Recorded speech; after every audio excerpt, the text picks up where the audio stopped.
Sunrisers হায়দ্রাবাদের নামে একটা মারাত্মক বড় রেকর্ড আছে, আর সেই রেকর্ডটা কি কলকাতা নাইট রাইডার্স কালকে ভাঙতে পারবে? তো কালকে কলকাতা নাইট রাইডার্স আর সানরাইজার্স হায়দ্রাবাদের মধ্যে সেই ফাইনাল ম্যাচ আছে আইপিএল 2024-এর।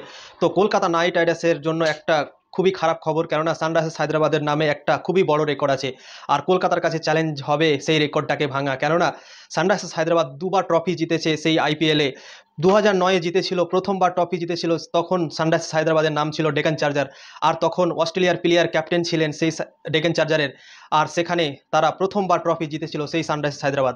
আর দ্বিতীয়বার যখন ট্রফি জিতেছিল তখনও সেই ডেভিড ওয়ার্নার ক্যাপ্টেন ছিলেন, অস্ট্রেলিয়ারই প্লেয়ার ক্যাপ্টেন ছিলেন। 2016-তে তারা সেই ট্রফি জিতেছিল, আর এবার চলছে 2024। তো 2024-এও সেই অস্ট্রেলিয়ারই প্লেয়ার ক্যাপ্টেন আছেন, আর সেই রেকর্ডটা তারা সেই করতে চাইবে, কেননা দুবার তারাকে ট্রফি জিতিয়েছে সেই অস্ট্রেলিয়ারই প্লেয়ার, আর এবারও সেই 2024-এ অস্ট্রেলিয়ারই প্লেয়ার ক্যাপ্টেন আছেন। তো কলকাতা নাইট রাইডার্সকে সতর্ক থাকতে হবে, কেননা প্যাট কামিন্স দুটো ট্রফি জিতিয়েছে সেই অস্ট্রেলিয়াকে। 2023 ওডিআই ওয়ার্ল্ড কাপ জিতিয়েছে, আর আইসিসি ওয়ার্ল্ড টেস্ট চ্যাম্পিয়নশিপ জিতিয়েছে। তো দুটো ট্রফি অলরেডি জিতিয়ে দিয়েছেন প্যাট কামিন্স, আর এবার পালা হচ্ছে সেই আইপিএলের ট্রফি। তো সানরাইজার্স হায়দ্রাবাদ কি কালকে জিততে পারবে, না কলকাতা নাইট রাইডার্স সানরাইজার্স হায়দ্রাবাদকে হারিয়ে সেই ফাইনাল ট্রফিটা জিতে নেবে? তো দেখার বিষয় হবে, কেননা তাদের রেকর্ডটা সানরাইজার্স হায়দ্রাবাদ যে দুবার ট্রফি জিতেছে সেই অস্ট্রেলিয়ারই প্লেয়ার তাদেরকে ট্রফি জিতিয়েছে ক্যাপ্টেন্সিতে, কিন্তু এবারও সেই প্যাট কামিন্স ক্যাপ্টেন আছেন অস্ট্রেলিয়ারই প্লেয়ার।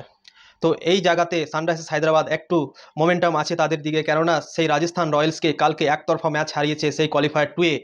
তো এখানে সেই দারুণ স্পিন বল করেছিল সেই সানরাইজার্স হায়দ্রাবাদের বোলাররা, সবাই পেস স্পিন সবাই ভালো বল করেছে কালকের ম্যাচে।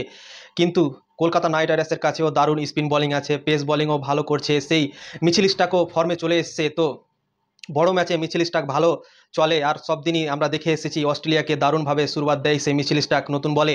আর কোয়ালিফায়ার 1 যখন সানরাইজার্স হায়দ্রাবাদের সঙ্গে হয়েছিল সেখানেও সেই 3 উইকেট নিয়েছিল, আর সানরাইজার্স হায়দ্রাবাদের ব্যাটিং লাইন আপের কোমর ভেঙে দিয়েছিল। তো দেখার বিষয় হবে কালকের ম্যাচে কি হতে চলেছে, সেই সানরাইজার্স হায়দ্রাবাদ আর কলকাতা নাইট রাইডার্স মুখোমুখি হবে সেই ফাইনাল ম্যাচে।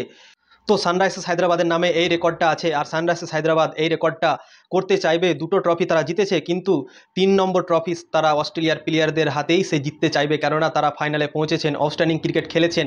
আর কলকাতা নাইট রাইডার্সও ভালো ক্রিকেট খেলেছেন, দারুণ ক্রিকেট খেলে সেই ফাইনালে পৌঁছেছেন দুটো দল। তো দেখার বিষয় হবে কালকে কে জিততে চলেছে। তোমরা সব রেডি তো খেলা দেখার জন্য, সেই ফাইনাল ম্যাচ দেখার জন্য কতটা এক্সাইটেড অবশ্যই কমেন্ট করে জানাবে, এবং ভিডিও ভালো লাগলে অবশ্যই লাইক করবেন, শেয়ার করবেন এবং ফলো করে দেবেন। আর ইউটিউবে যদি দেখছেন তো অবশ্যই সাবস্ক্রাইব করে দেবেন।